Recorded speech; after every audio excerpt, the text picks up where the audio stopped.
ISLM model काफ़ी महत्वपूर्ण हो जाता है आपकी परीक्षाओं के लिए, और अगर आप देखेंगे तो अक्सर इससे आपसे सवाल पूछा हुआ है। आज की क्लास में हम लोग करने वाले हैं ISLM मॉडल को। ठीक है, ISLM मॉडल को हम लोग अलग अलग करके देखेंगे।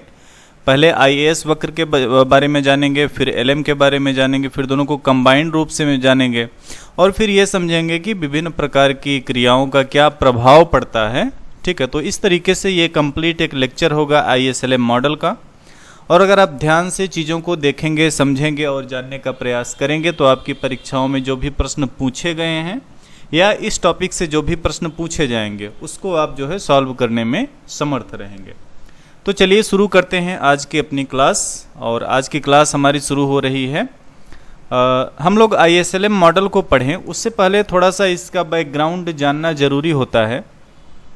जैसे आपने अगर किन्स के राष्ट्रीय आय के बारे में पढ़ा होगा तो किन्स ने अपने राष्ट्रीय आय के विश्लेषण में बताया था कि जो नेशनल इनकम होती है, नेशनल इनकम, किन्स के अनुसार, किसके अनुसार? किन्स के अनुसार। तो किन्स के अनुसार राष्ट्रीय आय वहां पे निर्धारित होगी जहां पर उपभोग तथा निवेश वस्तुओं की कुल मांग, क्या बोला? उपभोग तथा निवेश वस्तुओं की कुल मांग। ठीक, ये किसके बराबर होगी? उपभोग तथा निवेश वस्तुओं की कुल मांग ये बराबर होगी कुल उत्पादन के। तो यहां पे क्या होता था? यहां पे राष्ट्रीय आय निर्धारित होती थी कुल उत्पादन के। ठीक है, ये किन्स के राष्ट्रीय आय में आपने पढ़ा होगा कि जहां पे उपभोग तथा निवेश वस्तुओं की कुल मांग बराबर होगी किसके? कुल उत्पादन के। तो यहाँ पे राष्ट्रीय आय निर्धारित होती है। अन्य शब्दों में अगर इसे कहें तो ऐसे भी समझ सकते हैं कि किन्स के मॉडल में आप लोगों ने पढ़ा होगा कि राष्ट्रीय आय का स्तर जो है वो वस्तु बाजार संतुलन द्वारा निर्धारित होता हुआ प्रदर्शित किया गया है। कैसे प्रदर्शित किया गया है? वस्तु बाजार संतुलन, वस्तु बाजार संतुलन। ठीक, ये किन्स के मॉडल की अभी बात चल रही है। तो वस्तु बाजार संतुलन में यहाँ पे किन्स ने कुछ और बातें की थी, जैसे कि निवेश को पूंजी की सीमांत उत्पादकता तथा ब्याज दर के द्वारा निर्धारित हुआ मानते हैं। आपने देखा होगा इन्वेस्टमेंट जो है, किन्स के मॉडल में इन्वेस्टमेंट कैसे निर्धारित होता था? एक तो था MEC और दूसरा था रेट ऑफ इंटरेस्ट, ब्याज की दर। ठीक है, MEC और रेट ऑफ इंटरेस्ट। तो ये क्या था? निवेश जो है कैसे निर्धारित होता था? पूंजी की सीमांत उत्पादकता या पूंजी की सीमांत दक्षता और ब्याज के दर द्वारा। राष्ट्रीय आय से इसको स्वतंत्र माना गया था। किन्स के मॉडल में क्या था? निवेश को जो है राष्ट्रीय आय से स्वतंत्र माना गया। और किन्स ने यह भी बात किया था कि ब्याज दर मुद्रा की मांग तथा मुद्रा की पूर्ति द्वारा। ठीक है, ब्याज की दर को कैसे बोला था किन्स ने? ब्याज दर, देखो निवेश कैसे निर्धारित हुआ उसकी बात इन्होंने किया था MEC और R के द्वारा। ठीक है, इसी प्रकार से जो ब्याज दर है, ब्याज दर को क्या बोला था किन्स ने कि ब्याज दर कैसे निर्धारित होगी? मुद्रा की मांग तथा पूर्ति। ठीक है, मुद्रा की मांग तथा मुद्रा की पूर्ति। तो देखो यहाँ पे वस्तु बाजार संतुलन हो गया था, जहाँ पे राष्ट्रीय आय की बात किन्स ने किया था कि उपभोग तथा निवेश वस्तुओं की कुल मांग किसके बराबर होगी? कुल उत्पादन के। और ये जो मुद्रा की मांग और मुद्रा की पूर्ति आपस में बराबर होंगी। तो यहाँ पे किन्स के अनुसार क्या था? मुद्रा बाजार संतुलन, मुद्रा बाजार संतुलन। ठीक है, तो अभी किन्स के अनुसार आपने देख लिया कि वस्तु बाजार संतुलन कैसे होगा या क्या होता है, और मुद्रा बाजार संतुलन। अच्छा, जो ISLM मॉडल है, ISLM मॉडल में भी बात किसकी की गई है? वस्तु तथा मुद्रा बाजार के संतुलन की, यानी वस्तु बाजार और मुद्रा बाजार के संतुलन की बात की गई। तो अगर देखा जाए तो पहले ही किन्स ने इसकी बात कर दिया था, लेकिन आपको पता है कि कोई भी थ्योरी आती है, कोई भी सिद्धांत आता है तो उसमें कुछ ना कुछ कमियां होती हैं, और कमियां अगर नहीं रहेंगी तो नए नए सिद्धांत नहीं आएंगे। और रिसर्च इसीलिए किया जाता है कि कोई भी टॉपिक है या कोई भी थ्योरी है, ठीक है, कोई भी सिद्धांत है, तो उस पर रिसर्च करके उसकी कमियों को ढूंढने का प्रयास किया जाता है ताकि उसमें जो भी कमियां हो उसको सुधार किया जा सके। तो इनके सिद्धांत में भी कुछ कमियां देखी गई, और उन कमियों को सुधारने के पश्चात जो है एक नया मॉडल आया जिसे कि ISLM मॉडल के नाम से आर्थिक जगत में जाना गया। इस ISLM मॉडल में जो मुख्य योगदान है वो है हिक्स तथा हैंसन का। हिक्स तथा हैंसन, इन दो अर्थशास्त्रियों का ISLM मॉडल में प्रमुख रूप से योगदान है, लेकिन कुछ नाम और इसमें जुड़ जाते हैं इस मॉडल में, जैसे कि एक नाम था लर्नर, ठीक है, यहाँ पे मैं लिख दे रहा हूँ, लर्नर और जॉनसन। इन्होंने भी ISLM मॉडल पे थोड़ा सा काम किया था। तो मान लीजिए भविष्य में किसी भी परीक्षा में अगर आपसे पूछ ले इस तरीके का प्रश्न कि निम्न में से कौन से अर्थशास्त्री ISLM मॉडल से संबंधित नहीं है, और ध्यान रखिएगा ये 4 नाम जो है सही इसके जवाब हैं, यानी ये चारों हैं, बाकी इसमें से अगर कोई रहता है तो वो नहीं है। लेकिन अगर प्रमुख योगदान के बारे में बात की जाए तो हिक्स और हैंसन ने ISLM मॉडल पे प्रमुख रूप से कार्य किया, प्रमुख रूप से योगदान दिया, और इन्हीं के नाम पे इस सिद्धांत को ISLM मॉडल के नाम से जाना जाता है। चलिए शुरू करते हैं। अब हम लोग ISLM मॉडल को पढ़ने का, जानने का प्रयास करते हैं। ठीक है, क्या होता है ISLM मॉडल? ISLM मॉडल काफ़ी महत्वपूर्ण टॉपिक है। अगर आप ध्यान से इस कंप्लीट लेक्चर को देखेंगे तो उम्मीद है कि आप भविष्य में ISLM मॉडल में किसी भी प्रकार की गलती नहीं करेंगे। तो बिल्कुल बेसिक से लेके और जो स्टैंडर्ड लेवल होगा वहाँ तक हम लोग बात करेंगे। तो ये जो सिद्धांत है आपका ISLM मॉडल, ये सिद्धांत मुद्रा, ब्याज और आय को किसको किसको बात किया गया है? मुद्रा, ठीक, ब्याज और आय, ठीक है। मुद्रा, ब्याज और आय, इनको क्या करता है? वस्तु तथा मुद्रा बाजारों के रूप में एकीकृत करता है। यानी ये जो मॉडल है ISLM मॉडल, ये बात करता है वस्तु तथा मुद्रा बाजार या वस्तु बाजार तथा मुद्रा बाजार, मुद्रा बाजार, ठीक, ये एकीकृत करता है। किन आधारों पे? मुद्रा, ब्याज और आय के आधारों पे। सिद्धांत को किसने दिया? सिद्धांत को हिक्स और हैंसन ने दिया। हिक्स तथा हैंसन, तो याद रखिएगा ये पॉइंट भी, किसी भी प्रकार का कंफ्यूजन नहीं होना चाहिए। ये जो IS शब्द है, IS, ये यहाँ पे देखो इसका जो तात्पर्य है, या IS क्यों लिया गया? तो ये लिया गया क्योंकि IS जो संबंधित है ये है संबंधित निवेश व बचत से, निवेश व बचत से। और LM की अगर बात करें तो ये मुद्रा की मांग और मुद्रा की पूर्ति,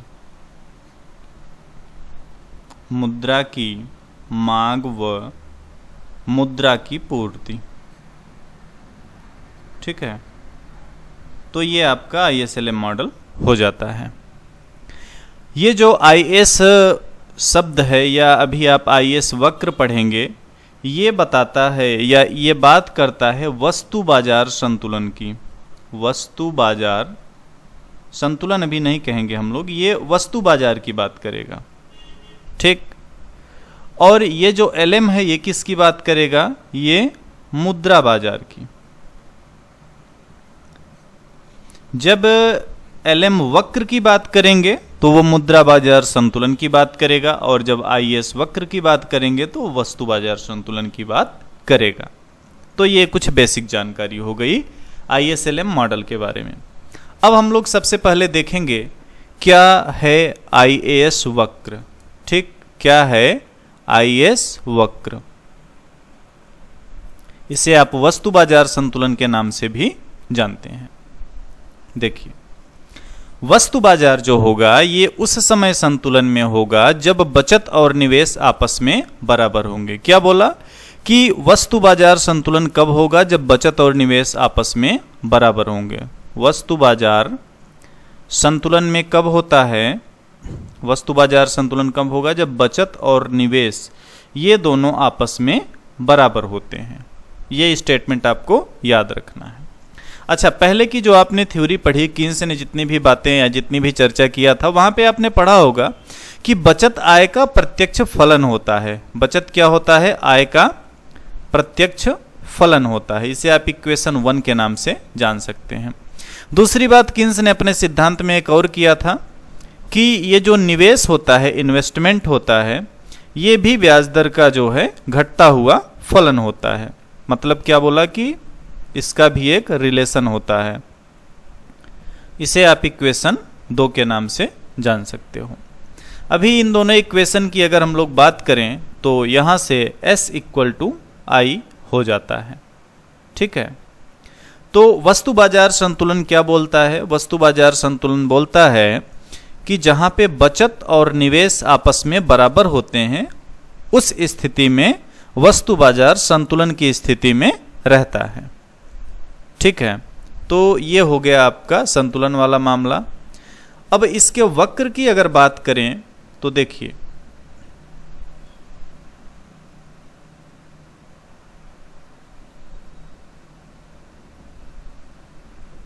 एक्स अक्ष पे आय को लिया जाएगा, इनकम को। ठीक है, और वाई अक्ष पे क्या लिया जाएगा? वाई अक्ष पे लिया जाएगा इंटरेस्ट रेट या ब्याज दर। ये वाई अक्ष पे लिया जाएगा। ये जो IS वक्र होता है ये कुछ इस तरीके का होता है। ठीक है, अब इसमें आप कई बिंदु ले सकते हैं।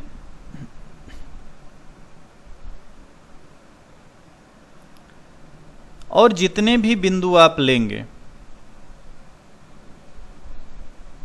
ठीक है, मान लीजिए हम लोग यहां पे इसको देखिए, सभी बिंदुओं पे I = S होता है, इसकी प्राइमरी कंडीशन है।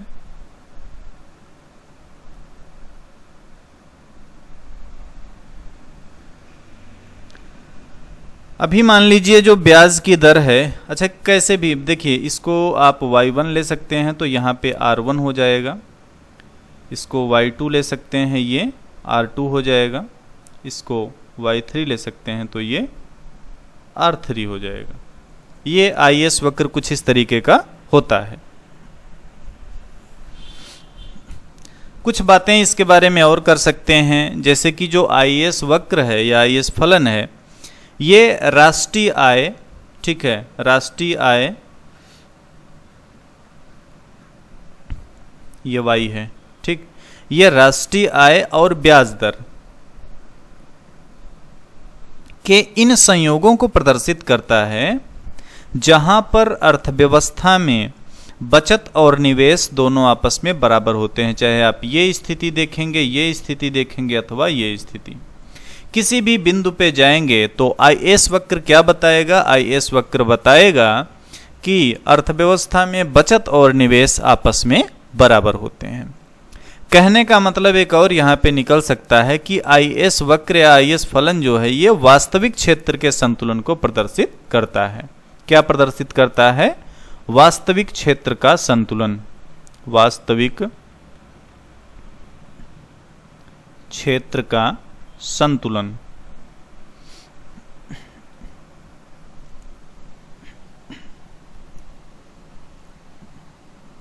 अच्छा, एक सवाल और आपके मन में उठ सकता है कि IAS वक्र ऊपर से नीचे की ओर गिरता हुआ क्यों होता है?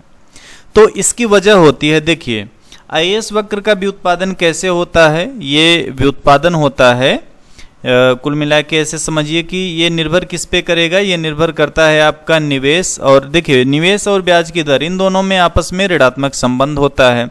तो इसके कारण जो IAS फलन है, IAS जो वक्र है, ये ऋणात्मक ढाल के वक्र को प्रदर्शित करता है, ऋणात्मक संबंध होने के कारण। ठीक है, और इस वक्र पे मैंने अभी चर्चा किया कि प्रत्येक बिंदु पर ब्याज दर और राष्ट्रीय आय के उन संयोगों को प्रदर्शित किया जाता है जहां पर अर्थव्यवस्था में बचत और निवेश दोनों एक दूसरे के बराबर होती हैं। तो उम्मीद है कि आप आईएएस वक्र के बारे में बातों को समझ गए होंगे। अब जो महत्वपूर्ण पॉइंट आपको और समझना है, देखिए कोई भी आईएएस वक्र, मैं यहाँ पे एक आईएएस वक्र बनाता हूँ और आपसे सवाल पूछा हुआ है आपके यूजीसी नेट एग्ज़ाम में कि ये जो आईएएस वक्र होता है इसमें अभी इसकी स्थिति के परिवर्तन से संबंधित सवाल आपसे पूछा हुआ है। तो मान लीजिए प्राइमरी इक्विलिब्रियम पॉइंट यहाँ पे है E1 पे और यहाँ पे नेशनल इनकम कितना है Y1 के बराबर, राष्ट्रीय आय Y1 के बराबर है, और ब्याज की दर कितना है, ब्याज की दर जो है वो R1 के बराबर है। ये एक संतुलन की स्थिति है, ये आपका आईएएस वक्र है। समझना यह है कि आईएएस वक्र में स्थानांतरण बोलें या शिफ्टिंग बोलें, शिफ्ट इन आईएएस कर्व, ठीक है। तो देख लीजिए चलिए इसको भी कि कैसे शिफ्ट होगा, क्या होगा। कुछ पॉइंट हैं जिसके आधार पे ये बात क्लियर हो जाएगी कि कब आईएएस वक्र दाहिनी ओर शिफ्ट होगा, कब आईएएस वक्र बाईं ओर शिफ्ट होगा। पहला पॉइंट, ये जो आईएएस वक्र है ये दाईं ओर तब शिफ्ट होता है जब इकॉनमी में बचत में कमी होगी। अब इन पॉइंट्स को याद में रखना आपको। बचत में कमी होने पे क्या होगा, बचत में यानी अर्थव्यवस्था में अगर बचत में कमी हो रही है तो आईएएस वक्र जो है वो दाईं ओर खिसकेगा, दाईं ओर शिफ्ट होगा, ठीक। दाईं ओर शिफ्ट होगा मतलब कि आपका नया आईएएस वक्र कुछ इस तरीके से, ठीक। ये किस स्थिति में है, जब बचत में कमी हो रही है। दूसरी बात, ये पहला पॉइंट हो गया। दूसरा पॉइंट क्या कहता है, स्वायत्त निवेश में वृद्धि। स्वायत्त निवेश और प्रेरित निवेश क्या होता है, बहुत अच्छे से मैंने आप सभी को पढ़ाया हुआ है। ऐसा निवेश जो कि स्वतंत्र होता है हर प्रकार से, या मुख्य रूप से कहें तो राष्ट्रीय आय से। तो दूसरा पॉइंट क्या बोला, स्वायत्त निवेश में वृद्धि। स्वायत्त निवेश में अगर वृद्धि हो रही है तो क्या होगा, तो भी आईएएस वक्र जो है ये दाईं ओर शिफ्ट करेगा, ठीक है, यानी इसी तरीके से ये चलेगा। अगला पॉइंट, सरकारी व्यय और कर नीतियों का भी आईएएस वक्र को विवर्तित करने में काफी महत्वपूर्ण भूमिका होती है। और इन सभी स्थितियों में कुछ और बात आपको याद रखना है, जैसे कि बचत की पूर्ति में कमी। क्या बोला, बचत की पूर्ति में कमी, ठीक है, या निवेश में वृद्धि।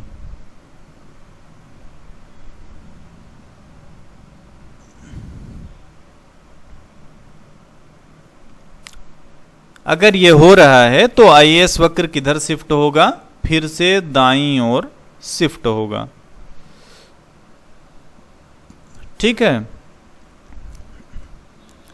तो अब इस डायग्राम में मैंने आपको ही दिखा दिया कि मान लीजिए अगर स्वायत्त निवेश में वृद्धि हो रही है या बचत में कमी हो रही है तो आईएएस वक्र जो है शिफ्ट होकर के कुछ इस तरीके से देखने को मिलेगा।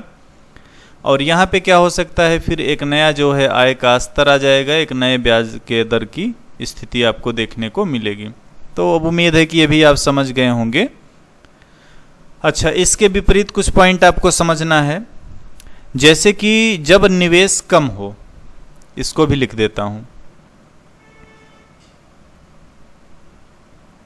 निवेश कम हो या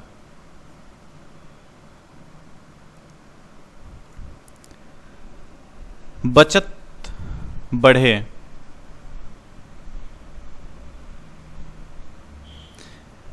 ठीक है, तो क्या होगा, इस स्थिति में आईएएस वक्र जो है वो बाईं ओर को विवर्तित होगा, बाईं ओर शिफ्ट होगा।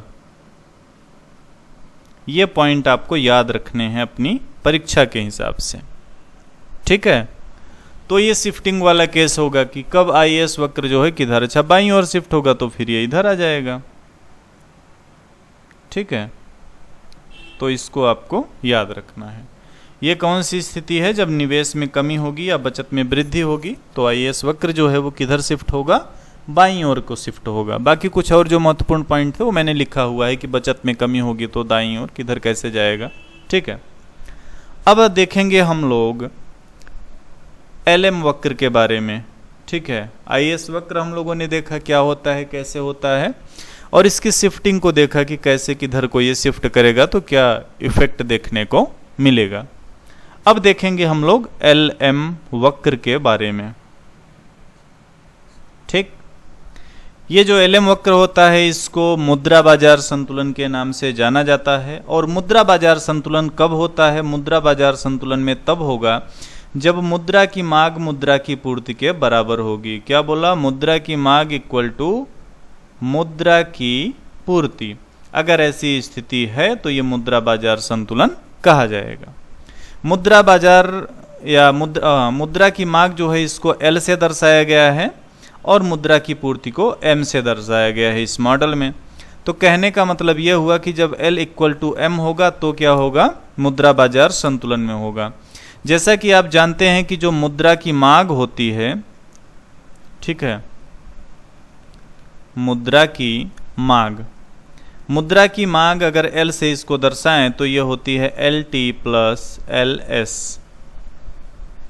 ये LT और LS का मतलब क्या होता है, LT क्या होती है, LT होती है मुद्रा की लेन देन और सतर्कता मांग, ठीक है। मुद्रा की लेन देन और सतर्कता मांग यानी ये क्या होती है, ये इसका जो है आय के स्तर से सीधा संबंध होता है, या ऐसे कहें कि मुद्रा की लेन देन और सतर्कता की मांग है, ये आय के स्तर का सीधा फलन होती है। कहने का मतलब है LT इक्वल टू, ये LT is the function of Y।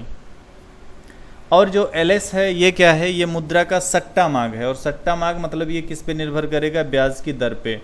ये आपने किन्स का जो मौद्रिक वाला मॉडल है वहाँ पे इसको पढ़ा होगा। तो ये दो पॉइंट आपको यहाँ से मिल जाते हैं, ठीक है। तो इस प्रकार मुद्रा बाजार में संतुलन की अगर बात करेंगे तो क्या होगा, मुद्रा बाजार में संतुलन को अगर M से दर्शाएं तो L T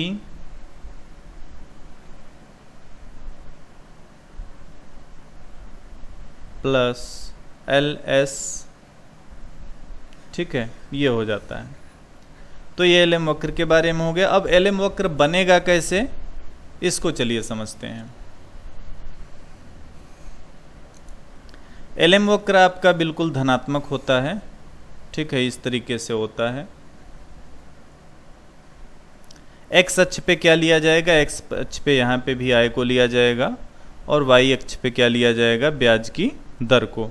इसमें आप तमाम स्थितियाँ दर्शा सकते हैं और सभी स्थितियों में कहने का मतलब एक ही होगा कि L equal to M, L equal to M, ठीक है। किसी भी पॉइंट पे चलेंगे तो क्योंकि यह संतुलन को दर्शा रहा है तो देखिए, अगर आय के इस स्तर को Y1 ले लीजिए, इसको Y2, इसको Y3, यहाँ पे R1, R2 और I3, ये तीन संयोग को लेकर के चलें तो LM वक्र क्या बताता है, LM वक्र या LM फलन जो है ये राष्ट्रीय और ब्याज दर के ऐसे संयोगों को बताएगा जिस पर अर्थव्यवस्था में मुद्रा की मांग और मुद्रा की पूर्ति एक दूसरे के बराबर होती है। कहने का मतलब L इक्वल टू M होता है, ठीक है।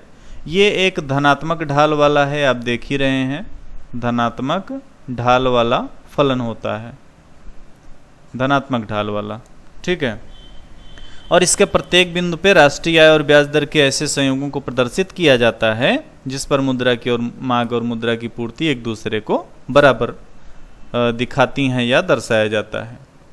अब अगले स्लाइड में चलिए हम लोग देखेंगे कि जो आपका LM वक्र होता है इसमें शिफ्टिंग वाला क्या मामला है। चलिए एक हम लोग बनाते हैं LM कुछ इस तरीके का, LM1, ठीक है। धनात्मक ढाल है तो भाई कहीं से भी चल सकता है, उसमें कोई इशू नहीं है। और इसमें संतुलन की जो अवस्था है Y1, R1, E1, इधर आपका इनकम चलता है, इधर आपका रेट ऑफ इंटरेस्ट चलता है। ठीक है, रेट ऑफ इंटरेस्ट, ये R है ना। तो ये प्रारंभिक स्थिति है। अब देखिए यहाँ पे शिफ्टिंग कैसे होगी इसको समझिए, यहाँ पे शिफ्टिंग कैसे होगी इसको समझिए। देखिए, क्योंकि ये वक्र इस तरीके का होता है, तो अगर हम लोग बात करेंगे कि इसके दाईं ओर शिफ्ट हो रहा है, मतलब इधर शिफ्ट होगा नीचे की ओर, बाईं ओर की बात करेंगे तो ऊपर की ओर। इतना अपने माइंड में आप याद रखिएगा। ये दाईं ओर है और ये बाईं ओर है। अब सवाल ये उठता है कि कब दाईं ओर शिफ्ट होगा, कब बाईं ओर शिफ्ट होगा। ठीक है, बहुत छोटा सा ये LM। तो यहाँ पे देखिए, मुद्रा की मांग दी हुई रहे, ठीक है, मुद्रा की मांग दी हुई होने पर मुद्रा की पूर्ति में वृद्धि कर दें। मनी डिमांड दिया रहे और मनी सप्लाई में वृद्धि कर दें, तो क्या होगा?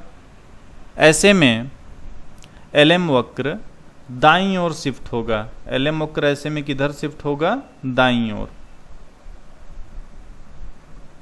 दूसरी स्थिति क्या हो सकती है? दूसरी स्थिति ये हो सकती है कि मनी सप्लाई दिया हुआ है और मनी डिमांड जो है, मनी डिमांड मुद्रा की मांग में कमी कर दें, तो भी क्या होगा? LM वक्र जो है वो दाईं ओर को शिफ्ट होगा।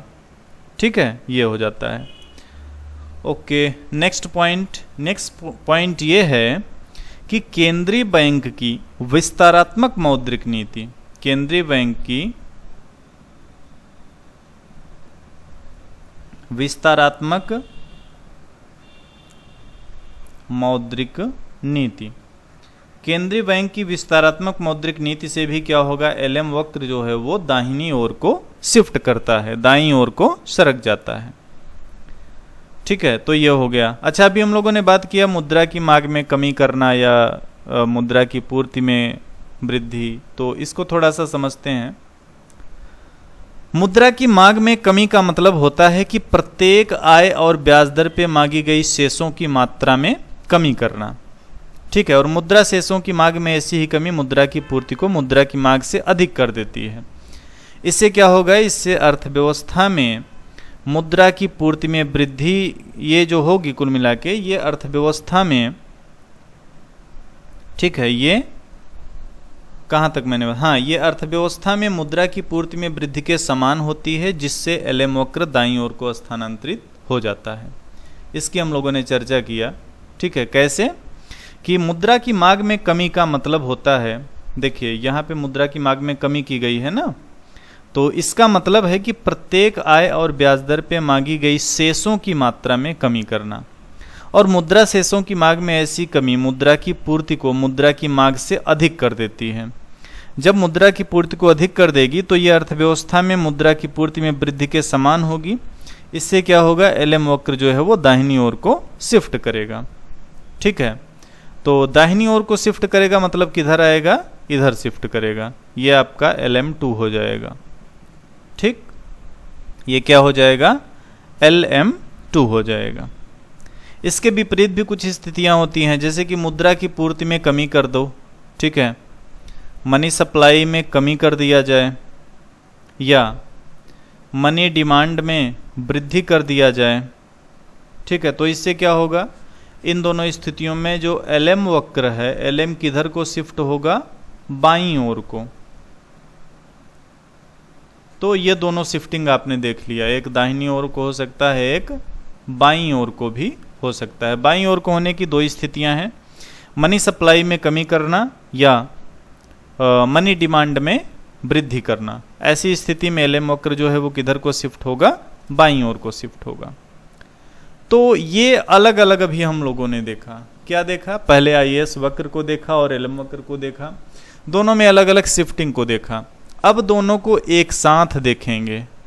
कहने का मतलब ये है कि अब हम लोग देखेंगे वस्तु और मुद्रा बाजार में सामान्य संतुलन। क्या देखेंगे? वस्तु और मुद्रा बाजार में सामान्य संतुलन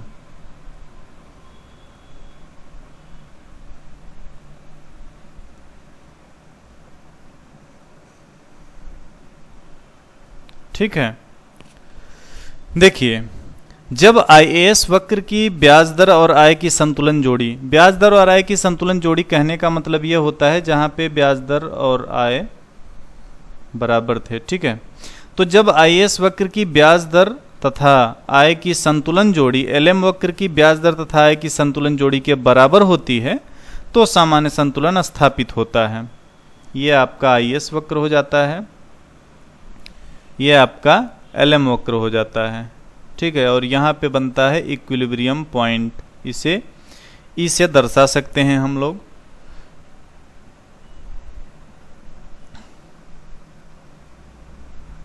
इधर इनकम को लिया जाता है और इधर रेट ऑफ इंटरेस्ट को लिया जाता है। ये प्रारंभिक अवस्था है आर और ये वाई, ठीक है। तो यहाँ पे संतुलन है, यहाँ पे वस्तु और मुद्रा बाजार दोनों आपस में संतुलन की स्थिति में प्रदर्शित हैं, ठीक। इस डायग्राम में आप देख सकते हैं कि ये आपका आईएएस वक्र हो जाता है, एलएम वक्र हो जाता है। ये बिंदु पे दोनों जो है संतुलन की स्थिति को प्राप्त किए हुए हैं। आय स्तर और ब्याज दर की ये जो जोड़ी है ये वास्तविक या वस्तु बाजार संतुलन तथा मुद्रा बाजार में एक ही समय में संतुलन लाती है, यानी इसमें और इसमें दोनों में एक ही समय संतुलन को लेके आएगी। और कीमत स्तर अगर दिया रहे तो ऐसे में ये सामान्य संतुलन की स्थिति जो है ये एक निश्चित समय में विद्यमान रहेगी। और इस संतुलन की स्थिति से अगर कोई भी विचलन हो जाए, ठीक है, आपने हैरेट डोमर में नाइफ फेज प्रॉब्लम पढ़ा था, वहाँ पे भी ऐसे बात की। कई सारी थ्योरी में ऐसा होता है। आपने क्लासिकल रोजगार थ्योरी पढ़ा था, वहाँ पे भी बात किया था कि अगर पूर्ण रोजगार से विचलन हो जाए तो कुछ शक्तियाँ ऐसे काम करती हैं कि अर्थव्यवस्था फिर से पुनः पूर्ण रोजगार की स्थिति में आ जाती है। यहाँ पे भी कुछ इस तरीके की बात की गई है कि ये जो संतुलन है, मान लीजिए किसी वजह से इसमें कुछ 19-20 का मामला हो गया, ठीक है, तो क्या होगा कि कुछ शक्तियां यहाँ पे इस ढंग से क्रिया और प्रतिक्रिया करेंगी कि ये जो संतुलन है ये पुनः स्थापित हो जाएगा, ठीक। ये जो एलएम वक्र है इसमें यहाँ पे आप देख सकते हैं आईएएस वक्र और एलएम वक्र, तो इसमें अलग अलग कुछ और स्थितियां हो सकती हैं। मान लीजिए कि अभी मैं आपको दिखाता हूँ कि एलएम वक्र का बिंदु एक, यहाँ पे एक बिंदु ए ले लेते हैं, कुछ इधर रहेगा वो, ठीक है। तो बिंदु ए पे मुद्रा बाजार Y1, यहाँ पे इस बिंदु पे आय कितनी हो जाए, मान लीजिए OY1, ठीक। और ब्याज दर कितनी हो जाएगी, ब्याज दर कम हो करके मान लीजिए हो जाती है OR2 के बराबर, ठीक। यहाँ पे हमने लिया है बिंदु ए को, ठीक है, यहाँ तक समझ में आया। तो OR2 यहाँ पे संतुलन में है, परंतु वस्तु बाजार संतुलन में नहीं है। वस्तु बाजार संतुलन में इसलिए नहीं क्योंकि वस्तु बाजार कहाँ पे है, वस्तु बाजार इधर टच कर रहा है बी पॉइंट पे, ठीक। वस्तु बाजार में ब्याज दर OR2 नीची है, यहाँ पे आप देख रहे हैं ब्याज दर जो है वो नीची हो रही है, जबकि इसके अनुसार ब्याज दर जो है कुछ यहाँ होना चाहिए, कहाँ पे, OR1 के बराबर।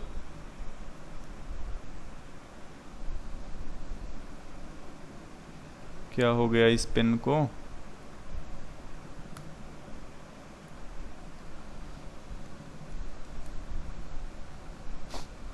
तो अपने आप ही चले जा रही है।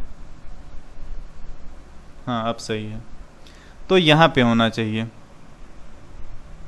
ठीक है। तो क्या हुआ,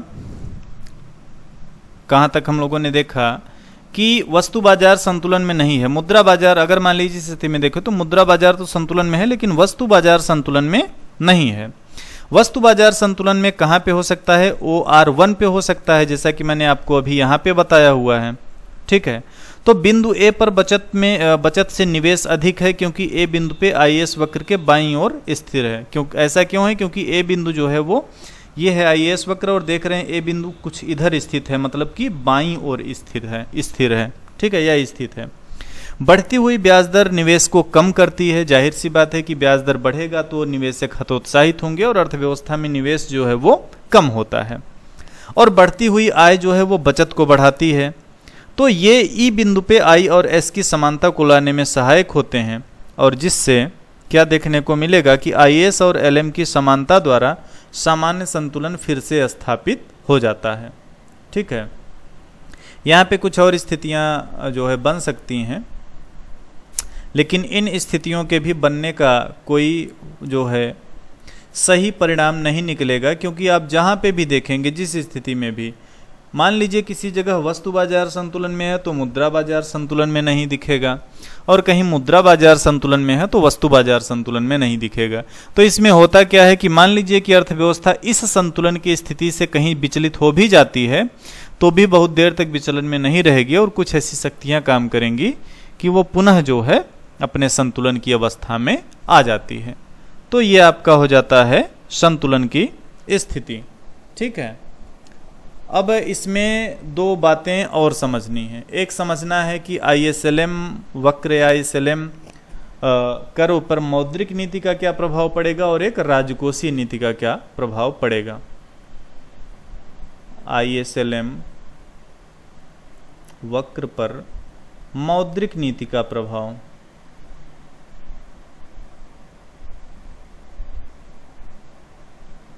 मौद्रिक नीति का प्रभाव, और दूसरा हम लोगों को क्या देखना है, दूसरा हम लोगों को देखना रहेगा राजकोषीय नीति का प्रभाव।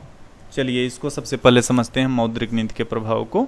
पॉइंट टू पॉइंट चीज़ें आपको बताऊंगा और उसको आप ध्यान में रख लीजिएगा, ताकि अगर आपसे परीक्षा में इस तरीके का कोई सवाल पूछे तो आप उसका उत्तर देने में समर्थ रहें। देखिए, सरकार जो होती है, सरकार निवेश, रोजगार, उत्पादन और आय को मौद्रिक नीति के द्वारा प्रभावित करती है। देखिए, मौद्रिक नीति तो ऐसे किसी भी देश का केंद्रीय बैंक बनाता है, लेकिन कहीं ना कहीं वो सरकार के हस्तक्षेप से ही होता है चीज़ें। तो कुल मिला के कहने का मतलब यह है कि इनडायरेक्टली उसमें सरकार का हाथ होता है। तो क्या क्या होता है इसमें, देखिए, निवेश, रोजगार। देखो, निवेश को अगर हम लोग समझें तो भाई ब्याज की दर में अगर बढ़ोतरी होगी तो निवेश कम होगा, सिंपल सी कहानी है। उत्पादन, आय। अच्छा, ये चारों चीजें आपस में संबंधित हैं। देखिए, इन्वेस्टमेंट बढ़ेगा, ठीक है। अच्छा, मौद्रिक नीति का जो मुख्य रूप से संबंध होता है वो होता है ब्याज दर से। मान लीजिए कि ब्याज दर में कमी हो गई। ब्याज दर में जब कमी हो जाएगी तो क्या होगा, ब्याज दर में कमी होने से निवेशक उत्साहित होंगे और वो अधिक निवेश करेंगे। अधिक निवेश करेंगे, यहाँ से फिर क्या होगा, एम्प्लॉयमेंट यानी रोजगार के स्तर में वृद्धि देखने को मिलेगी। फिर क्या होगा, उत्पादन के स्तर में वृद्धि देखने को मिलेगी, और फिर क्या होगा, आय के स्तर में वृद्धि देखने को मिलेगी। कहने का मतलब ये हुआ कि मौद्रिक नीति के माध्यम से निवेश, रोजगार, उत्पादन और आय, ये सभी के सभी प्रभावित होते हैं। ठीक है, और मान लीजिए ये ठीक है, यहाँ तक हो गया। आगे देखते हैं। मुद्रा की पूर्ति में, मनी सप्लाई में वृद्धि या कमी करके, मनी सप्लाई में वृद्धि या कमी करके भी इन चीज़ों को प्रभावित किया जाता है। मनी सप्लाई में वृद्धि या कमी, मुद्रा की पूर्ति में वृद्धि या कमी करने से भी इन पे प्रभाव देखने को मिलेगा। मान लीजिए कि जब मुद्रा की पूर्ति बढ़ाई जाए, मनी सप्लाई बढ़ाई जाती है, तो अभी हम लोगों ने क्या देखा था, मनी सप्लाई बढ़ाने पे जो एलएम वक्र था, एलएम वक्र किधर सरक रहा था, बाईं ओर सरक रहा था। ठीक है, एलएम वक्र बाईं ओर सरक रहा था। तो इससे क्या होगा, ये जो होती है मौद्रिक नीति, ये होती है प्रसारात्मक मौद्रिक नीति। ठीक है, क्या होती है ये, प्रसारात्मक, या ऐसे बोल सकते हैं विस्तारवादी, विस्तारवादी मौद्रिक नीति।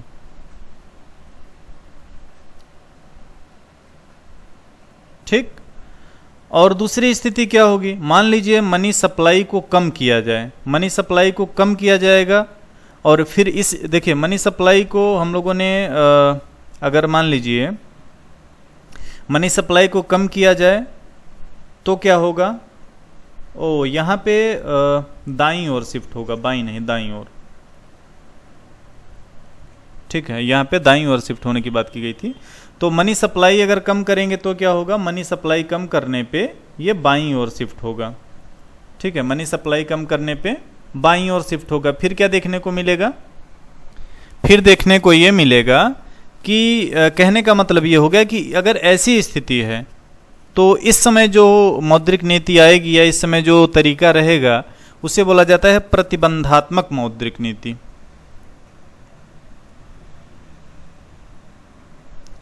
प्रतिबंधात्मक मौद्रिक नीति। ठीक है, तो ये दो तरीके हो जाते हैं। मौद्रिक नीति जो होती है, देखिए हम लोग यहाँ पे यही देख रहे हैं कि मौद्रिक नीति का क्या प्रभाव पड़ेगा। तो अभी आपने देखा कि मनी सप्लाई अगर बढ़ाई जाएगी तो एलएम वक्र बाईं ओर को शिफ्ट होगा और ये विस्तारवादी मौद्रिक नीति होती है। मनी सप्लाई में अगर कमी होगी तो एलएम वक्र बाईं ओर शिफ्ट होगा और ये प्रतिबंधात्मक मौद्रिक नीति होती है। अच्छा, आगे इसमें समझेंगे मौद्रिक नीति की सापेक्ष प्रभाविता एलएम वक्र और आईएस वक्र की आकृति या ढलान पे निर्भर करती है। कहने का मतलब ये हुआ, अब एक पॉइंट आपको याद ये रखना है कि मौद्रिक नीति अधिक अब यहां से क्वेश्चन आपसे पूछा हुआ है यूजीसी नेट में, आप देखिएगा प्रीवियस ईयर। एक स्टेटमेंट लिख रहा हूं, मौद्रिक नीति अधिक प्रभावी होती है, मौद्रिक नीति अधिक प्रभावी होती है। कब अधिक प्रभावी होती है, जब एलएम वक्र अधिक ढालू हो। कब, जब एलएम वक्र जो है अधिक ढालू, ढालू कहने का मतलब यह है ढलान उसका अधिक हो, इसकी इंग्लिश होती है स्टीप। ठीक है, मौद्रिक नीति अधिक प्रभावी होगी, कब होगी, जब एलएम वक्र अधिक ढालू होता है। और इसका मतलब क्या हो जाता है, देखो एक अधिक ढालू एलएम वक्र का अर्थ या मतलब यह होता है कि मुद्रा की मांग कम ब्याज लोच है। ठीक है, अगला पॉइंट समझिए, जब ब्याज दर में परिवर्तन के प्रति मुद्रा की मांग कम लोचदार होती है तो मुद्रा की पूर्ति में वृद्धि ब्याज दर में बड़ी कमी लाने में अधिक प्रभावी होती है। क्या बोला, जब ब्याज दर में परिवर्तन के प्रति मुद्रा की मांग कम लोचदार होगी तो मुद्रा की पूर्ति में वृद्धि ब्याज दर में बड़ी कमी लाने में अधिक प्रभावी होगी। और ब्याज दर में अधिक कमी से निवेश और राष्ट्रीय आय में अधिक वृद्धि होती है। सिंपल सी बात है, जब ब्याज दर जो है, ब्याज दर में अगर कमी होगी तो ब्याज दर में कमी का परिणाम क्या मिलेगा, इन्वेस्टमेंट में यानी निवेश में वृद्धि होगी। और निवेश में जब वृद्धि होगी तो जाहिर सी बात है कि राष्ट्रीय आय में भी वृद्धि देखने को मिलेगी। तो ये प्रभाव है मौद्रिक नीति का। ठीक है, और कुछ पॉइंट आप समझ सकते हैं, जैसे कि एलएम वक्र जो है, एलएम वक्र जितना अधिक चपटा होगा, यहां पे ढालू की बात की गई थी। अब देखो एलएम वक्र जितना अधिक चपटा, अब इसका इंग्लिश समझिएगा, आपको एग्जाम में इंग्लिश भी मिल जाएगा, FLATTER, फ्लैटर। जितना अधिक फ्लैटर होगा मौद्रिक नीति उतनी कम प्रभावी होगी। जितना फ्लैटर मौद्रिक नीति उतनी कम प्रभावी।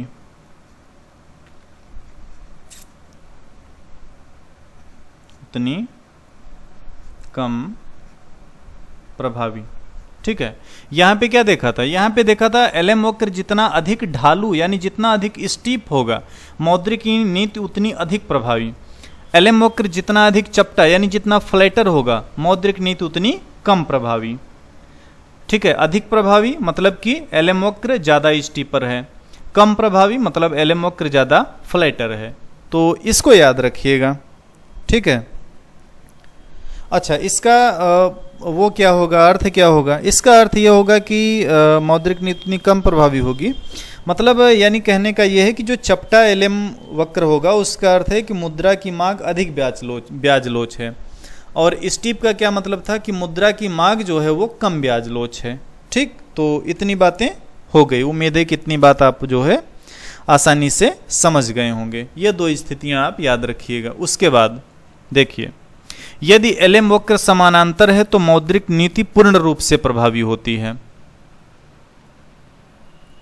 एलएम वक्र समानांतर, एलएम वक्र समानांतर है तो क्या होगा, मौद्रिक नीति पूर्ण रूप से प्रभावी होगी। मौद्रिक नीति पूर्ण रूप से प्रभावी होगी। ठीक है, पूर्ण रूप से प्रभावी होगी। ऐसा क्यों होता है? क्योंकि मुद्रा की मांग पूर्णतः ब्याज लोच है। और मान लीजिए एक ऐसी स्थिति आ जाए कि जब एलएम वक्र अनुलंब है। अनुलंब मतलब क्या होता है? बिल्कुल वर्टिकल।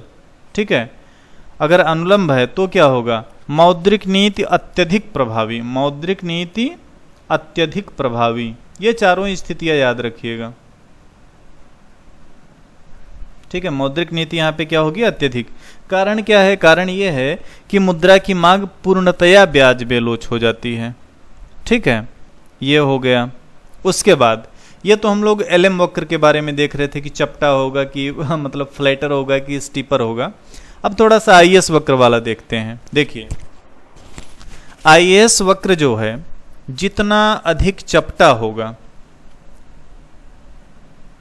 आईएस वक्र जो है जितना अधिक चपटा होगा,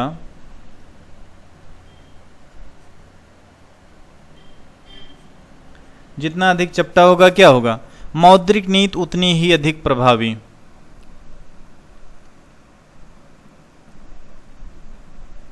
मौद्रिक नीति उतनी अधिक, यहां फिर से लिख दे रहा हूं ताकि कोई कंफ्यूजन ना हो, उतनी अधिक प्रभावी होगी। ठीक है, उसके बाद और पॉइंट क्या बनता है यहाँ पे, यदि आईएस वक्र जो है, देखिए यहाँ पे हो गया अधिक चपटा वाला हो गया। ठीक है, मान लीजिए आईएस वक्र अनुलंब है यानी वर्टिकल है।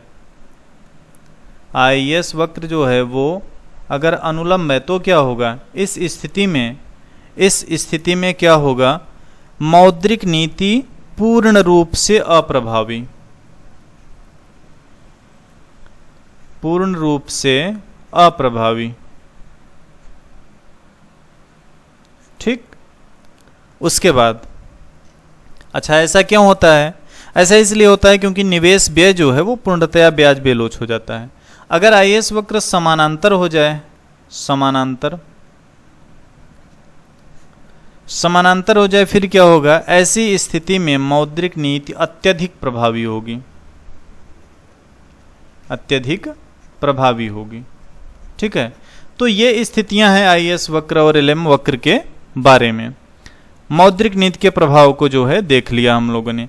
अब देखेंगे आईएस एलएम वक्र पर राजकोषीय नीति का क्या प्रभाव पड़ता है। ठीक है, अब क्या देखेंगे, आईएस एलएम वक्र पर राजकोषीय नीति का प्रभाव। इसको भी पॉइंट टू पॉइंट हम लोग समझेंगे।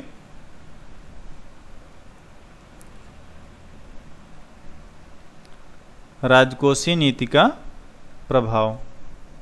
ठीक है, आईएस एलएम वक्र पे सरकार राजकोषीय नीति द्वारा भी निवेश, रोजगार, उत्पादन और आय को प्रभावित करती है। अच्छा, कैसे करेगी?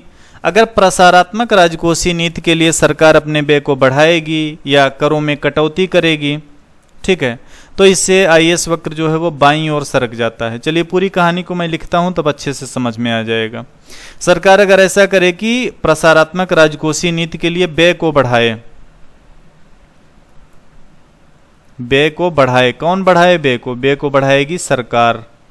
तो मान लीजिए सरकार ने व्यय को बढ़ा दिया या करों में कटौती करें, करों में कटौती करें। ठीक है, प्रसारात्मक राजकोषीय नीति में क्या होगा, या तो व्यय को बढ़ाएगा या तो करों में कटौती। अगर ऐसी स्थिति है तो यह होती है प्रसारात्मक राजकोषीय नीति।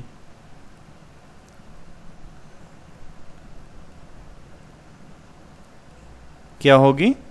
प्रसारात्मक राजकोषीय नीति। ठीक है, इसमें क्या होगा? सरकार अपने व्यय को बढ़ाएगी या करों में और कटौती करेगी। इससे क्या इसका इफेक्ट होगा? इसका इफेक्ट ये होगा जो IAS वक्र होता है, IAS वक्र जो है वो बाईं ओर को शिफ्ट होगा, बाईं लेफ्ट, बाईं ओर को शिफ्ट होगा, बाईं ओर शिफ्ट होगा यानी सरकेगा। ठीक है, तो ये हो जाता है ये प्रसारात्मक वाली। अगर प्रतिबंधात्मक है तो क्या होगा?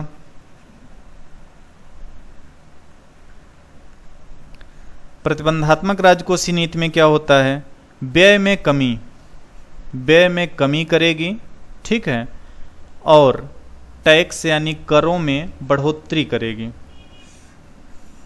प्रतिबंधात्मक में क्या होगा? व्यय में कमी और टैक्स में बढ़ोतरी। इससे क्या होगा? इससे जो IAS वक्र है, IAS वक्र किधर शिफ्ट होगा? दाईं ओर को शिफ्ट होगा। तो ये सब प्रभाव होते हैं राजकोषीय नीति के। ठीक है, अच्छा अब अगले स्लाइड में देखिएगा कुछ एक पॉइंट्स को। पहला पॉइंट ये है कि LM वक्र के अधिक चपटा होने पे राजकोषीय नीति अधिक प्रभावी होगी। अब देखिए, LM वक्र अगर अधिक चपटा है, LM वक्र अगर अधिक चपटा है तो क्या होगा? राजकोषीय नीति अधिक प्रभावी होगी। राजकोषीय नीति अधिक प्रभावी होगी। अगला पॉइंट यहां तक हो गया। ठीक है, नेक्स्ट, LM वक्र अगर अधिक ढालू है, LM वक्र अधिक ढालू, चपटा मतलब क्या था? फ्लैटर, ढालू मतलब क्या था? स्टीपर या स्टीप। तो क्या होगा? राजकोषीय नीति कम प्रभावी होगी, कम प्रभावी। ठीक है, वहां पे अधिक था, यहां पे कम प्रभावी होती है। यहां तक समझ गए होंगे आप। ठीक है, अब राजकोषीय नीति कब अत्यधिक प्रभावी होगी या पूर्ण रूप से? अब देखिए यहां पे कुछ है, यदि LM वक्र अगर वर्टिकल है यानी अनुलंब है, वर्टिकल, LM वक्र अगर वर्टिकल है तो क्या होगा? राजकोषीय नीति पूर्णतया अप्रभावी, राजकोषीय नीति पूर्णतया अप्रभावी होगी। ठीक है, नेक्स्ट पॉइंट याद रखिएगा इन पॉइंट को। अच्छा, इसका थोड़ा सा मतलब समझिए कि इसका मतलब ये हो जाता है कि मुद्रा की मांग पूर्णतया ब्याज बेलोच हो जाती है और ऐसे में फिर सरकारी व्यय में वृद्धि राष्ट्रीय आय को बिल्कुल भी प्रभावित नहीं कर पाएगी। अब मान लीजिए अगर LM वक्र जो है वो पूर्णतः समानांतर है यानी हॉरिजॉन्टल है, समानांतर है, तो इस स्थिति में क्या होगा? राजकोषीय नीति पूर्णतया प्रभावी होती है। देखिए 4 स्थितियां हैं आपके सामने, अधिक प्रभावी, कम प्रभावी, पूर्णतया अप्रभावी और पूर्णतया प्रभावी। ठीक है, ये चारों स्थितियां उम्मीद है कि आप जो है समझ गए होंगे। ठीक है, तो ये हो गया। तो ये अब जो है थोड़ा सा IAS वक्र को समझ लेते हैं। LM वक्र को देख लिया, IAS वक्र को समझिए। देखिए IAS वक्र जो है इसको ABCD पॉइंट से देख लेते हैं, ABC और D। ए पॉइंट क्या कहता है? जो IAS वक्र है आपका, IAS वक्र है, यह अधिक प्रभावी होगा। कब अधिक प्रभावी होगा? जब देखिए राजकोषीय नीति अधिक ढालू हो जाए, मतलब राजकोषीय नीति अधिक प्रभावी हो जाती है। कब? जब IAS वक्र जो है वो अधिक चपटा होता है। IAS वक्र अगर अधिक चपटा है, अगर IAS वक्र जो है, ध्यान से, जैसे LM वक्र में आपने देखा था कि LM वक्र अधिक चपटा था तो राजकोषीय नीति अधिक प्रभावी थी। यहाँ पे जस्ट विपरीत होगा। IAS वक्र अगर अधिक चपटा है तो राजकोषीय नीति क्या होगी? कम प्रभावी होगी। क्या होगी? कम प्रभावी। वहीं IAS वक्र अगर अधिक ढालू है, अगर अधिक ढालू है तो क्या होगा? राजकोषीय नीति फिर क्या होगा? राजकोषीय नीति अधिक प्रभावी होगी। ठीक, राजकोषीय नीति क्या होगा? अधिक प्रभावी होगी। इसी प्रकार से इसी प्रकार से अगर LM वक्र जो है वर्टिकल है, LM वक्र कैसा है? वर्टिकल, अनुलंब। अगर LM वक्र वर्टिकल जैसा है तो क्या होगा? राजकोषीय नीति अत्यधिक प्रभावी। यहां पे क्या था? LM वक्र अगर वर्टिकल था तो राजकोषीय नीति पूर्णतया अप्रभावी थी। यहां पे अगर IAS वक्र की हम बात कर रहे हैं, अगर यहां पे IAS वक्र अत्यधिक वर्टिकल हो जाए, अगर IAS वक्र अत्यधिक वर्टिकल हो जाए तो राजकोषीय नीति जो है वो क्या होती है? राजकोषीय नीति अत्यधिक प्रभावी होती है, अत्यधिक प्रभावी, अत्यधिक प्रभावी, ठीक है। और IAS वक्र अगर समानांतर हो जाए, IAS वक्र अगर समानांतर हो जाए तो क्या होता है? ऐसे में राजकोषीय नीति पूर्णतया अप्रभावी। क्या हो जाएगी? पूर्णतया अप्रभावी, पूर्णतया अप्रभावी। तो कहने का मतलब यह है कि दोनों में स्थितियां बिल्कुल विपरीत चलती हैं। जैसे अभी हम लोगों ने मौद्रिक नीति में देखा था कि मौद्रिक नीति में क्या चल रहा था कि मौद्रिक नीति में भी जस्ट विपरीत वाली स्थिति चल रही थी। एक बार चल के मौद्रिक नीति को देखिए, यहां से ये मौद्रिक नीति, मौद्रिक नीति अगर अत्यधिक प्रभावी होती थी तो क्या होता था? LM वक्र अत्यधिक ढालू होता था। अगर यहां से आपसे पूछे कि IAS वक्र की स्थिति क्या होगी तो IAS वक्र यहां पे क्या होगा? फ्लैटर होगा, या ध्यान रखिएगा यहां पे IAS वक्र फ्लैटर हो जाएगा, ठीक है। और LM वक्र अगर देखिए कम प्रभावी में क्या होगा? कम प्रभावी में LM वक्र क्या था? फ्लैटर था। तो IAS वक्र मौद्रिक नीति कम प्रभावी, मौद्रिक नीति कम प्रभावी रहेगी तो ऐसे में IAS वक्र क्या रहेगा? स्टीपर रहेगा, ठीक। तो जस्ट विपरीत वाली स्थिति चलती है IAS और LM में। यहाँ पे आप देख भी सकते हैं IAS जितना अधिक चपटा था, मौद्रिक नीति उतनी अधिक प्रभावी थी, ठीक है। बाकी और कुछ स्थितियां जैसे कि वर्टिकल है यानी अनुलंब है तो पूर्ण रूप से अप्रभावी है, समानांतर है तो अत्यधिक प्रभावी है। उसके बाद हम लोगों ने क्या देखा? राजकोषीय नीति के प्रभाव को देखा। तो राजकोषीय नीति के देखिए सरकार क्या करती है? सरकार दो तरीके के राजकोषीय नीति को अपना सकती है, या तो प्रसारात्मक राजकोषीय नीति अपनाएगी या तो प्रतिबंधात्मक राजकोषीय नीति अपनाएगी। प्रसारात्मक राजकोषीय नीति में क्या करेगी? प्रसारात्मक राजकोषीय नीति में व्यय को बढ़ाएगी और करों में कटौती करेगी, और प्रतिबंधात्मक राजकोषीय नीति में क्या करती है? व्यय को कम करती है और टैक्स को यानी करों को बढ़ाती है। अच्छा, दोनों में IAS वक्र किधर को शिफ्ट हो रहा था? पहली स्थिति में बाईं ओर को शिफ्ट हो रहा था और दूसरी स्थिति में दाईं ओर को शिफ्ट हो रहा था। उसके बाद स्थितियां क्या होगी? देखिए LM वक्र जितना अधिक चपटा होगा, ठीक है, क्या होगा? जितना अधिक चपटा होगा, चपटा मतलब फ्लैटर, तो उसमें क्या था? राजकोषीय नीति अधिक प्रभावी होगी। और LM वक्र जितना अधिक ढालू होगा, ढालू मतलब क्या था?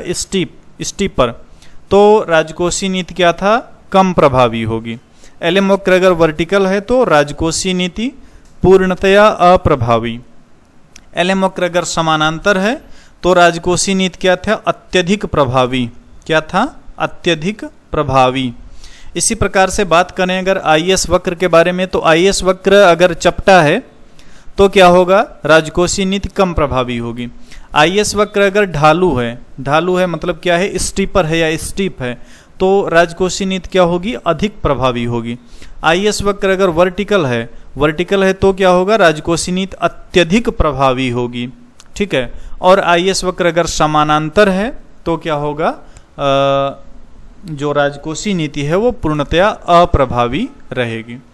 तो ये स्थितियां हो गई। तो आज हम लोगों ने क्या देखा? आज हम लोगों ने देखा ISLM मॉडल को अगर शुरू से बात करें तो सबसे पहले हम लोगों ने कुछ बेसिक बातें देखा था, जैसे किन्स ने क्या बताया था वस्तु बाजार संतुलन के बारे में, फिर मुद्रा बाजार संतुलन के बारे में, फिर उनके सिद्धांत की आलोचना होती है, और फिर हिक्स और हेंसन और दो अर्थशास्त्री और उसमें नाम है लर्नर और जॉनसन। इन सब ने मिलकर के एक सिद्धांत दिया, लेकिन प्रमुख रूप से योगदान जो ISLM मॉडल में रहता है वो किन्हीं का रहता है? वो रहता है हिक्स और हेंसन का। और उन्होंने वस्तु और मुद्रा बाजार के एक नए संतुलन की बात की जिसे आर्थिक जगत में ISLM मॉडल के नाम से जाना गया। ये भी वस्तु और मुद्रा बाजार यानी वस्तु बाजार और मुद्रा बाजार के संतुलन की बात करता है। IAS वक्र जो है वो वस्तु बाजार संतुलन की बात करेगा और LM वक्र मुद्रा बाजार संतुलन की बात करेगा, ठीक है। उसके बाद हम लोगों ने क्या देखा कि IAS वक्र का निर्माण कैसे होता है। उसके बाद फिर देखा IAS वक्र में शिफ्टिंग कब कब होगी, तो उसकी कुछ स्थितियां देखी, जैसे बचत में कमी है तो IAS राइट और यानी दाईं ओर शिफ्ट करेगा। स्वायत्त निवेश में वृद्धि है तो आईएस दाईं ओर शिफ्ट करेगा। बचत की पूर्ति में कमी या निवेश में वृद्धि है तो भी दाईं ओर शिफ्ट करेगा। बाईं ओर कब शिफ्ट होगा आईएस? जब निवेश कम हो या बचत बढ़े। उसके बाद हम लोगों ने एलएम वक्र के बारे में जाना कि क्या होता है, कैसे बनता है। ठीक है, धनात्मक ढाल वाला होता है, वो सारी स्थितियां हम लोगों ने देख लिया। फिर हम लोगों ने देखा कि एलएम वक्र में शिफ्टिंग कैसे होगी। तो इसके लिए बोला कि मान लीजिए मुद्रा की मांग दी हुई हो और उस स्थिति में मुद्रा की पूर्ति में वृद्धि की जाए तो एलएम वक्र दाईं ओर शिफ्ट होगा। या दूसरी स्थिति हो सकती है कि मान लीजिए कि मुद्रा की पूर्ति जो है दी हुई रहे और ऐसी स्थिति में मुद्रा की मांग में कमी की जाए तो भी जो है दाईं ओर शिफ्ट होगा। इसी प्रकार से सरकार की विस्तारात्मक मौद्रिक नीति में भी एलएम वक्र दाईं ओर शिफ्ट होता है। बाईं ओर कब शिफ्ट होगा? बाईं ओर शिफ्ट होगा जब मुद्रा की पूर्ति में कमी की जाए या मुद्रा की मांग में बढ़ोतरी की जाए तो एलएम वक्र जो है बाईं ओर को शिफ्ट करेगा। उसके बाद हम लोगों ने दोनों में देखा, यानी कि वस्तु और मुद्रा बाजार संतुलन में देखा। अच्छा, एक बार आपसे इसका एक मैथमेटिकल क्वेश्चन आया था आपकी यूजीसी नेट एग्जाम में, और वहाँ पे क्या था, बेसिकली दो इक्वेशन दिए थे। एक आईएस फंक्शन दिया था, आईएस फंक्शन, और एक आपको एलएम फंक्शन दिया था। तो वो मैथमेटिकल था, वहाँ पे क्या था, दो इक्वेशन थे अलग अलग। तो उसमें आपसे कुछ वैल्यू पूछा था। तो अगर इस तरीके का न्यूमेरिकल आपसे पूछे तो आप हमेशा याद रखिएगा आईएस एलएम। कहने का मतलब ये है दोनों को आपस में बराबर करके उसके बाद वैल्यू जो भी पूछे वो निकाल लीजिए, आसानी से उसका न्यूमेरिकल भी आप कर पाएंगे। तो वस्तु और मुद्रा बाजार में सामान्य संतुलन को जब हम लोगों ने देखा तो इसमें ये देखा कि ये जो संतुलन की अवस्था होती है यही सबसे प्रमुख अवस्था होती है संतुलन की। और मान लीजिए थोड़ा इसमें ऊपर नीचे हो, विचलन वगैरह कुछ हो भी जाए, फिर भी कुछ ऐसी शक्तियाँ काम करती हैं कि ये पुनः जो है संतुलन की स्थिति में वापस लौट आती है। उसके बाद फिर हम लोगों ने देखा आईएसएलएम वक्र पे मौद्रिक नीति का क्या प्रभाव पड़ता है, तो उनकी पॉइंट टू पॉइंट हम लोगों ने बात किया। ठीक है, कब मौद्रिक नीति अधिक प्रभावी होगी, कब मौद्रिक नीति कम प्रभावी होगी, वो सारी स्थितियां हम लोगों ने देखा। ठीक, उसके बाद हम लोगों ने देखा राजकोषीय नीति का क्या प्रभाव पड़ेगा, और उसमें भी हम लोगों ने देखा कि कब जो है राजकोषीय नीति अधिक प्रभावी होगी, कब कम प्रभावी होगी।